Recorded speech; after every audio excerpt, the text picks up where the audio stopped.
What's up top 10 fam, hope you're having an awesome day. I'm your host Ayman Hassan and welcome back to another video. Guys, can you just imagine if someone was living inside your house with you and you had no idea? Like, how creepy and a massive violation of privacy is that? Like, I'd be shook. What if they're out here just eating your food or sleeping with your wife? Like, oh, hello?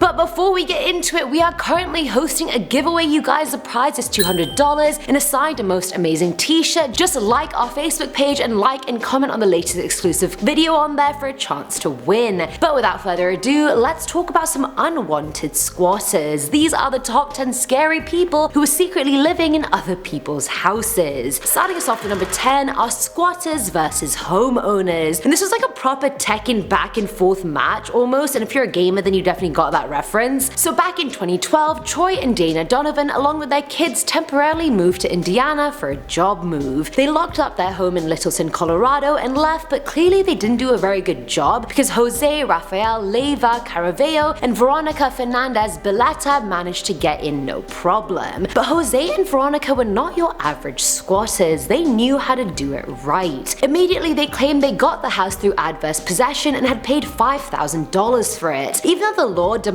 18 years to go by before you can possess a house through that law, but whatever. When the Donovans came back, they were high-key screwed. The police refused to get involved because it was a civil case, not a criminal one, and the couple were never caught in the act of actually breaking in. Jose and Veronica also obtained a restraining order against the Donovans, so this poor family couldn't even go near their family home. Thankfully, the Donovans got a win when a court judgment ordered Veronica and Jose to vacate the house in 2 days. But the L's keep coming. Smartasses V and J had already filed for bankruptcy, and under the law, squatters can't be immediately kicked out if they've declared bankruptcy. So the Donovans were out there living in the basement of one of their cousins in another town, waiting for these squatters to leave their house, which they did eventually. But wow, I feel like the squatters had way more W's than the Donovans. Like, they were just racking in the L's. Coming in at number 9 is ZENG. Back in 2014 in China, a man called Wang found another random man named ZENG living inside his attic. Wang even admitted he'd be none the wiser unless ZENG hadn't locked the door from the inside. That was the only signal he even had that he wasn't alone in his house. Wang immediately called the police, who found a hole in his kitchen ceiling that led to his attic. And lo and behold, ZENG was found. ZENG had stolen 2,000 yuan, which is nearly $300 USD, as well as food. He'd even straight up cooked and used Wang's kitchen while he was at work and admitted he was alternating between Wang's house and his neighbor's house.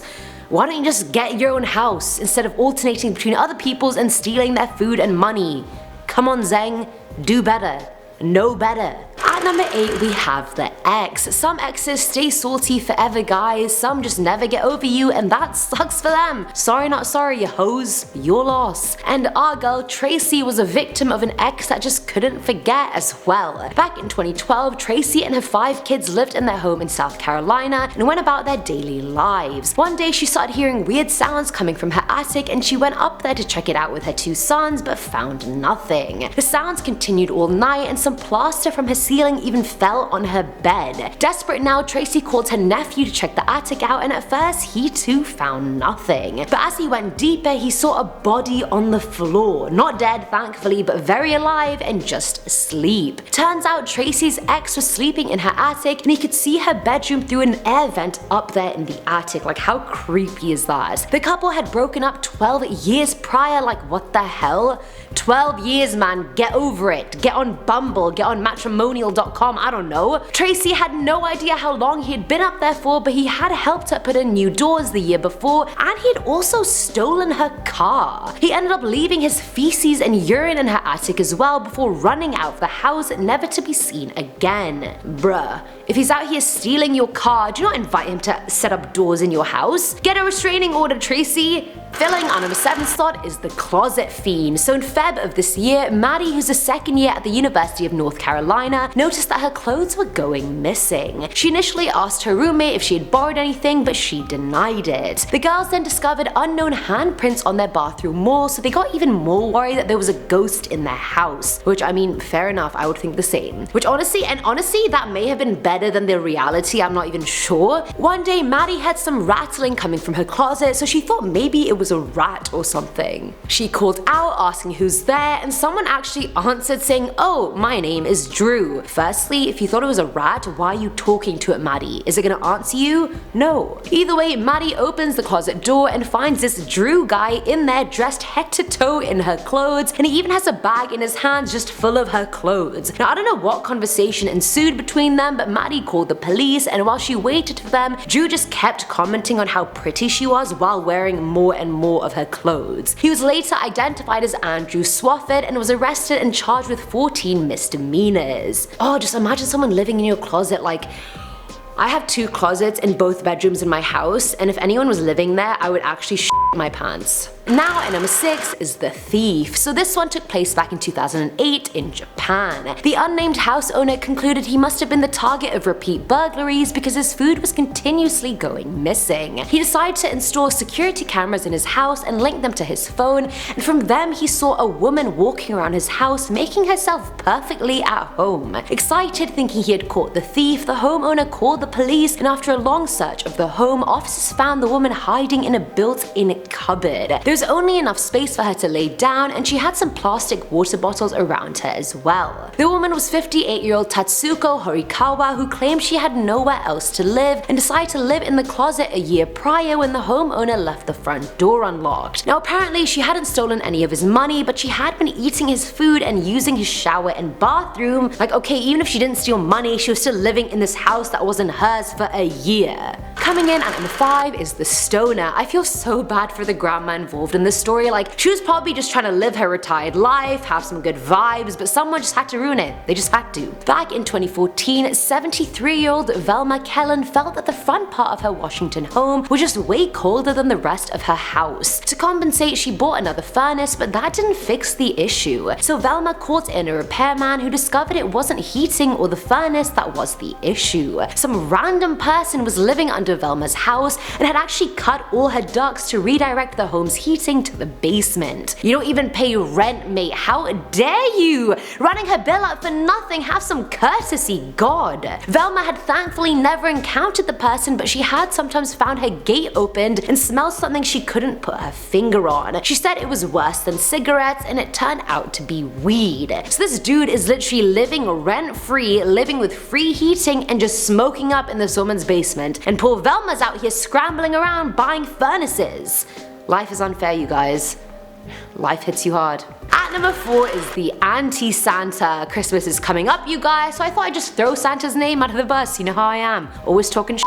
Back in December of 2008, a family living in Pennsylvania had no idea a man had been living in their attic until Christmas Day. The family initially thought the weird sounds they had been hearing were coming from their kids. But on Christmas Day, an iPod, a laptop, and money had all been stolen, so they immediately called 911. 21-year-old Stanley Carter was sniffed out by police dogs and came down the ladder wearing one of the daughter's clothes. Apparently, Carter had been staying with his friends who happened to be the family's neighbors. But when they kicked him out, he somehow accessed their shared attic through a trapdoor in his friend's bedroom ceiling. Either way, the boy went as far as to make a Christmas list, writing down all the items he had stolen from the family. Talk about ruining Christmas. Stanley Carter, you are the real Grinch, and I hope you live with that for the rest of your life. Filling our number 3 slot is The Puppy Saver. I love a happy yet unhappy story. Now back in 1997, Amber Dawn had just moved into her new apartment in Washington. As soon as she got in, she checked everything and saw the trapdoor to the attic looked a bit weird, kinda like someone had pulled it in from the inside, but she just let it go. Weeks later, she kept hearing noises from the attic and complained to the landlord, who dismissed the sounds as a squirrel. Over the next few months,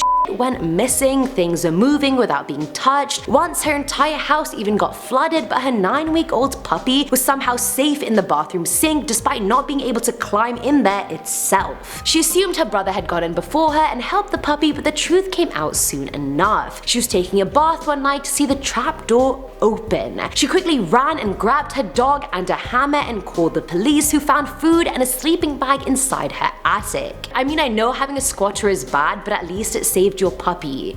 Count the W's, Amber, not the L's. Now at number 2 is the welcome guest. Now this one is an unusual one. Back in 2016, Seattle resident Davis Wallman heard some weird noises coming from the upper levels of his house as well as his attic. He went up to his office to find that the door was locked, so he knocked. He literally knocked inside his own house. Can you even imagine the disrespect? Surprisingly, a woman replied to the knocks asking, "Jimmy? Jimmy, is that you?" A dark-haired woman opened the door and Davis was like, who the hell are you and why are you in my house? The woman then goes, "No, it's my house. I've lived here for 3 days. Jimmy said I could live here." Plot twist, who the hell is Jimmy? Ironically, Davis had already called 911 before even going upstairs, so he just stalled her till the cops got there, but by the time they did, she had already escaped somehow. He still to this day has no idea how the woman got inside his house, and despite nothing being stolen, it was just really weird. And again, is no one just gonna ask who Jimmy is? Are we just gonna pretend that didn't happen? Who the hell is Jimmy? And why is he giving random people permission to live in other people's houses? And finally, at number 1 is the murderer. November 10th, 1882 was the day Theodore Coneys was born. Now he was always in bad health and wasn't expected to live to 18, so he was always a very bitter, frail man. In September of 1941, he went to visit Philip Peters, an acquaintance, and it was presumed he went to ask for money. When he got there, Peters wasn't home, so Theodore broke into the house and found a door that led to the attic. He stayed in there for 5 weeks, coming out for food when he heard Philip leave the house. One day he came out for food thinking Peters was out, but he was actually just napping in another room. As soon as he heard some sounds, Philip woke up and confronted Theodore, who clubbed him to death with a pistol. The next day, a missing persons report was filed after Peters failed to show up to a dinner, and police investigated his home and found no forced entry. When Peters' wife came home from the hospital, she hired a housekeeper to take care of the house, and she's the one who started noticing things were just going missing. She was convinced the house was haunted and urged Peter's wife to move in with her son, which she eventually did. And it said Theodore never left the house and can actually be found still dead in there somewhere, which is gross. Who wants a rotting corpse in their house for like 200 years? Ugh. And that's it for today's video, guys. Anytime I hear noises in my house, I immediately think someone's hiding in my closets or under my bed, so this video just hit home for me. Let me know what you thought below, and as always, I'm your host, Eamon Hassan, and I'll catch you in the next one. Bye!